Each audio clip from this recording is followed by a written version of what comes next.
and I'm really excited to interview you because I remember you as a candidate for the first time 3 years ago, you running.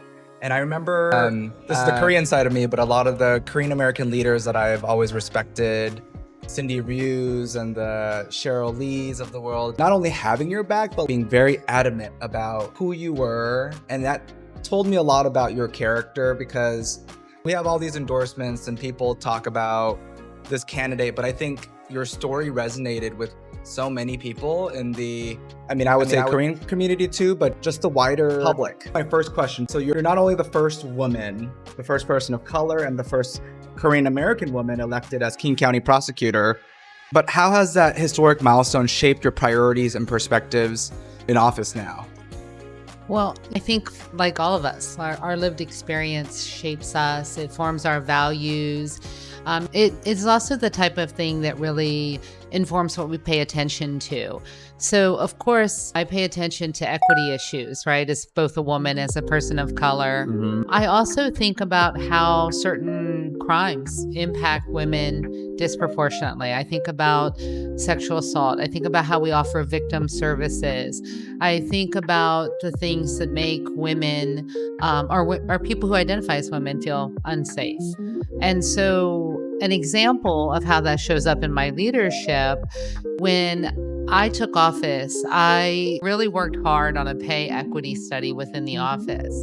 And in 2024, as a result of a lot of work that I won't go into the details on, we right-sized the salary of 44 deputy prosecuting attorneys. 33 of them were women. Because women tend to work part-time for some portion of their career, especially when they're having children. And women have to be given the opportunity to catch up economically. That's right. And that was an important equity issue for me. And it was on my radar screen, maybe in a way that it wasn't on my predecessor's radar screens. So you spent 15 years as the chief of staff for Dan, right? Yes, I did. That's a long time. So you've had a lot of experience. You've basically seen it all, right? Yeah. And then you run for office. And so my question, I guess, is what leadership roles or lessons have you learned that have proven most valuable in your current position? You can talk a little bit about that. Well, I will say, as the chief of staff, I was so fortunate to have so many opportunities to really lead the office, to lead projects, to learn. And in a lot of ways, I really got to practice leadership as a behind-the-scenes doer. I knew how to craft our budget. I knew who in the county was the go-to in certain subject matters, and also who are the folks that you can get together and drive change. And I got to do that because Stan Satterberg, my predecessor and my boss at the time, he gave me a ton of freedom born out of trust.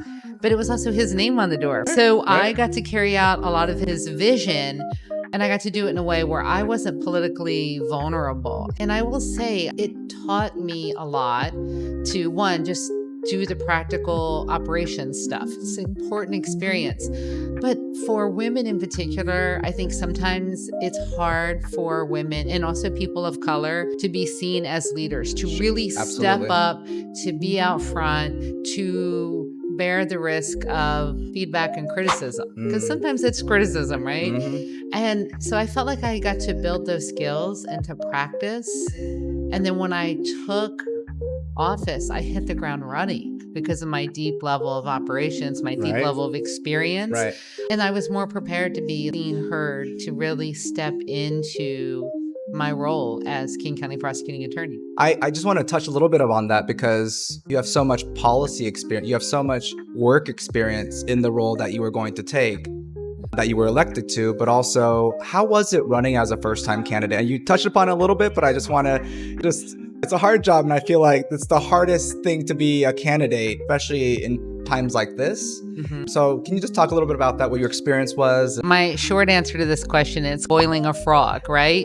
Someone says jump into the world of running for office and the water is really heated, you jump right back out. Right. But when you get in from the beginning and the water slowly heats up, by the time you realize you're on fire, you're like, oh, the election's in 30 days. I should just stay in this hot pot of water. Right. But on a more serious level, I think again, when I ran for office, of course there were challenges. Of course there were a lot of things that I was encountering for the first time. So I felt like I was really learning to be a candidate while I was running for office. Sure.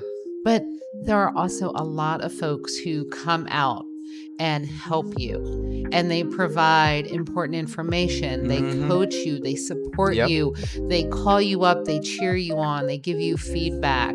And that is something that I think you maybe imagine as you're starting to run for office or you throw your name in the ring. But when it happens, it's so impactful and you feel like I can do this. I have people who are running with me, who are cheering me on, who are helping me carry water. And that is really an amazing When you feeling. have the power of the people behind you, they believe in you and your mission and the outcomes that you're planning to bring to the position. I want to ask also how, because I feel like we put candidates almost in a bubble where they don't have a life outside of their job. I feel like we need to humanize the candidate experience. So how was running for office for you and your family, your kids? How was that experience for Well, I will say I was fortunate that my kids were teenagers, so they didn't need me in the same way. Also, my kid's dad, even though we're divorced, we've always had a very supportive friendship. And he knew that what I was doing was hard and important and historic. And he really stepped up and parented our kids in a way that I wasn't home. I had also a whole bunch of neighbors who I called them Team Timber. They walked my dog for me because I was gone from morning to night, right? I had a day job and I had my second job of running for office, and those two can't mix, right? But for my kids, it was hard because they really had to compete for my attention. And I announced in January and the election was in November. So they lost me in a lot of ways for 11 months. And they, I think, enjoyed some of the freedom of being feral children. And I also think that there were times where they were like, "Where's mom?" And we just want to see her and we want to hang out. And also we want her to take us shopping for school clothes. And she's got to go to some picnic and march in some parade. That was hard. But then when I won office, it was also amazing that they were there for my swearing in ceremony. They were there to hear my speech and they were so proud of me. And it reminds me of why I took on this responsibility and why I have to honor them by being a really exceptionally hardworking and effective leader for all people that I see. Right. So in essence, you get to see them more now and they get their mother back in a way. Yes. And my children just turned 18 and 21. So again, they're living their own lives. They are launching in new ways, but they do have more access to me. Yes. Good. I think we just need to humanize that experience because it is such a hard job to run for office. Doesn't matter what party you are. I think it's harder as a mother, as somebody who is in a relationship. But I appreciate you sharing your experience and talking a little bit about that. Now, you've been in office 3 years, which is crazy to me. But in your time, you launched several specialized units early in your term, and namely the Gun Violence Prevention Unit, the Economic Crime and Wages Theft Division, a Gender-Based Violence Division, and a Felony Traffic Unit. And what drove you to create these, and then what are the results that are emerging thus far? Sure. So after I won the election, but before I took office, and as I was taking office, I conducted a listening tour of DPAs, legal service professionals, former employees of the office, people who were partners to the office. And in all of those listening sessions, there were 3 main themes that emerged. There was a call for innovation in all parts of the office. There was a call for additional leadership opportunities. People didn't want to feel like they had to have their supervisor retired before they had a chance to lead. And then there was a desire for concrete training, like trial skills training, leadership development, race equity and social justice training. So I really tried to deliver on all 3 of those platforms. And then when I made a decision, really show how it connected back to those areas. So when I created the Gender-Based Violence and Prevention Division and the Economic Crimes and Wage Theft Division, it was really to bring together the criminal parts of our office that focused on certain cases that had certain particular challenges, and to split them off into their own division, which not only did it allow people to specialize in certain areas and also highlight the importance of certain crimes. For example, Before I created the Economic Crimes and Wage Theft Division, people used to say things like, well, it's just an economic crime. And then economic crimes, when referred in by police, could go to 4 different parts of our office. And creating a division not only said economic crimes are important, it also streamlined the process of how we handled those cases within the office with subject matter expertise in a very specific way. It also had the added benefit of creating an additional leadership position because we had a brand new chief, right? Right. We had a legal service professional that Sure. also got promoted to handle a lot of that work. Right. When I think about gun violence prevention, felony traffic, these are areas that are important practice areas within the office, but I also believe you pay attention to the things that you name. You honor the things that you name. You allocate resources the best you can to the areas that you identify as your priorities, right? Oof. Good insight. What are you most proud about thus far in your accomplishments? I am really proud of the team of folks who work at the King County Prosecuting Attorney's Office. I think it's fair to say that even though I've spent my entire legal career in the Prosecuting Attorney's Office, it is a different role when you step up as leader and you are the King County Prosecutor, right? And even though people knew me, they still wanted to know within the office, how are you going to lead? How are you going to advocate for us as a team? How are you going to bring us together as a team? How are you going to train us? What are the values that drive the course of our work? And so I felt very much like the first year in office was really about showing people inside and outside of the office who I am, how I lead, putting on full display what my values are, and then also letting people know we are going to make changes, and this is how these changes benefit us as team. And then, of course, you have to build relationship and rebuild relationships. You have to open yourself up for feedback and criticism, and you have to accept input. And I felt like a lot of my first year in office was doing that. And so now here I am 3 years in. I feel like our team is strong. Our leadership team is strong. I feel like folks within the office are very committed to the work. And also, I feel like we are all oaring in the same direction. And there's a lot of trust. Doesn't mean we're a perfect office. We still have things we're working on. But there's such an increased level of trust within the office right now. I wanted to ask you about the anxiety that people are feeling right now in the country, but also in Seattle. Rents are expensive, food prices are high, these tariffs are gonna make life harder for a lot of Americans. And we just saw an election where, similar to New York, you saw a slate of progressive candidates kind of big in the primary. And I feel like it's a shift that is not secluded to our state, but it's a national, I don't want to call it a movement, but I think it is a reorientation of where we are in society. So that's one side, affordability, but the other side is actions, and the actions that he's taken, the 400 plus executive orders, the real fear in King County about deportations. Give an example of kind of work that you're doing, placate some of these kinds of fears, but also to help bring the rule of law to where a lot of people are seeing as unjust actions by the Trump administration. Sure. Well, as an attorney and also as the criminal justice leader in our county, rule of law is extremely important to me. Right. And I think that we are seeing disregard for rule of law from our current federal administration. I will say that there is some comfort of living here in King County, a group of leaders who are aligned in terms of values in fighting the teardown of our democracy.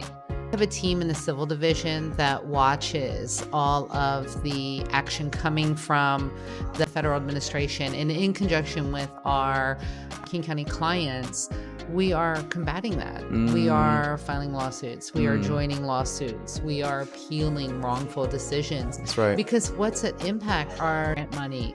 It's transportation infrastructure. Right. It's also kind of lawful actions by federal ICE agents who are coming into communities wearing masks and not being identified and lying about what they are doing. Exactly.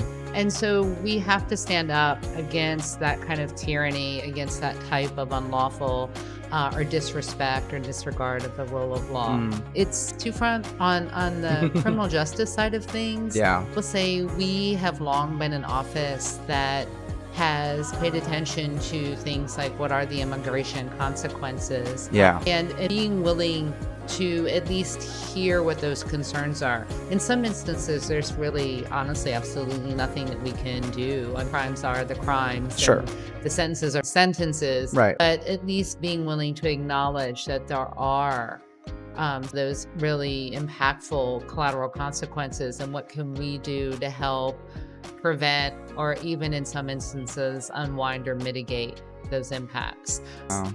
Thorny work, it's complicated work. Yeah. I'm so proud of the team within the prosecuting attorney's office for engaging the work. Now, on a lighter note, I know you're from West Seattle. Yes. And you're very proud of that. You're from West Seattle. Can you just talk a little bit about West Seattle and what makes you proud to be a West Seattleite? I also want to kind of hear about, and I don't think everybody knows your upbringing. If you can talk about a little about your growing up and what also helped lead you to the work that you're doing now. And I think a lot of young people who maybe watch this are going to be inspired by your story. Okay. First, I moved to Seattle in 1992, and it was a city that I chose. So when Did you choose it? So I'm when I curious. was growing up, my aunt, my dad's sister, the youngest of four, she moved to Seattle to get away from my family. She wanted to be near water, and she wanted to be near mountains, but she also wanted to be like miles away from the dysfunction that was our family. And our family's reaction was to drive from Kentucky to Seattle by car every year. And I always like to say we hazed each other for a week, made everybody cry, and then we drove home. So I was 11 years old the very first time I came to Seattle. This is water, by the way. Yeah. Was 11 the very first time I came to Seattle. Yeah. And we were here in August, so the weather was gorgeous. We were on an adventure visiting my favorite aunt, and it was the first time that my brother and I encountered another person who knew that we were Korean. Oh, interesting. Not Chinese, not Japanese, not Vietnamese. And I remember we were in a little convenience store, and we were going to buy gum, and this store owner looks at us and he goes, "You are Korean." And my brother and I are like, "Yes, we are." And he looked down at us and said, "Are you going to buy that gum?"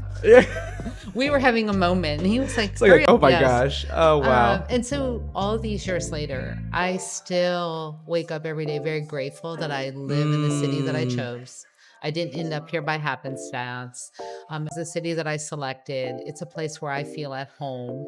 And as it relates to West Seattle, love the community that is West Seattle. My friends call it the island. They're like, I live in Beacon Hill, but West Seattle is a close second. You come off the island. Great parks, great beaches, great restaurants. I love that when you are out and about, you have just the right mix of seeing the folks that you share community with. You get to say hello, you get to catch up. Yeah, a wonderful place to raise a family. And it's also beautiful. Like, you can just go around a corner and there's a sudden, unexpected view of the sound, right? So I love West Seattle.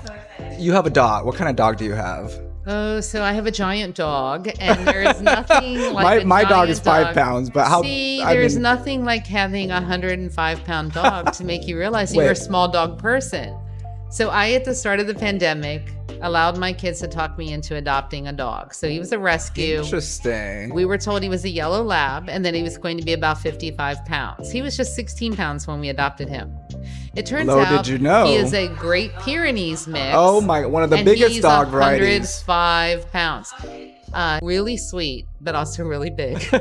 So he must be, 4 or 5 years old now? He's 5 years, yeah. A little dog I got in Korea, and he's about 5 pounds, and we speak to him in Korean. His name is Hodu, which means walnut. Just a little cutie. Should trade dog. No, I'm okay. Like my little dog. I guess last question. What do you like to do for fun in Seattle? Like, the summer now, we have the best weather in the country, I think, probably in the world. How do you de-stress? You have a very hard job. Gosh, I'm so fortunate to have wonderful children that I love to spend time with. I have a really wonderful and supportive partner. What do you guys do together then? Oh, you'd like to have people over. We like to try new restaurants and dine out. Okay. Also are really fond of just sitting on the stoop of our home and talk to the people that are passing by going to Alki Beach. I have some pots Yeah. just bursting with flowers, and Yeah. it's really a peaceful time for me to put in earbuds, listen to music, love or that. listen to an audiobook. Yeah. Dad had the flowers. They continue to bloom over the course of the summer. Yeah. Nothing too taxing. It's nothing too strenuous. I don't have to get out garden tools. Sounds But very it's just a really nice, peaceful way. To sounds very spend some relaxing. time. I guess my last question. You and I both read Abundance Yes. by Ezra Klein and Derek Yeah. Thompson. What was your takeaway from that?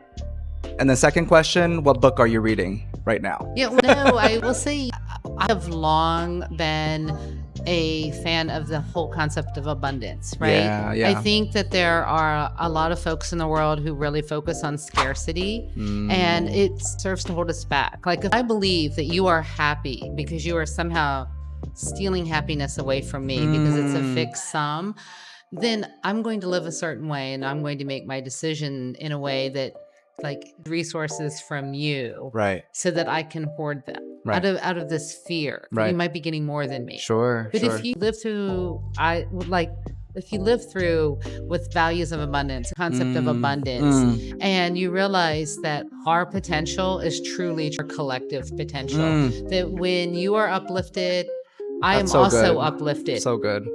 And doesn't it feel good? Yeah, right? it absolutely. Yeah, I've long been just much a fan of the concept of abundance. So I felt like reading that book was validating. And it validated the important concept to me. What I am doing right now is I listen to an audiobook when I'm walking the dog. Yeah, I because love that me some way, audiobooks. Yeah, I get to walk the Audible, dog. Audible, yeah. I am right now listening to a Stephen King book, just because I have things that show up on my feed, and they're anything ready the next listen. So I just went to a tried and true. I'm listening to a book by Stephen King. He's a great author. Well, thank you for Yes. your time, Leesa. I really appreciate it.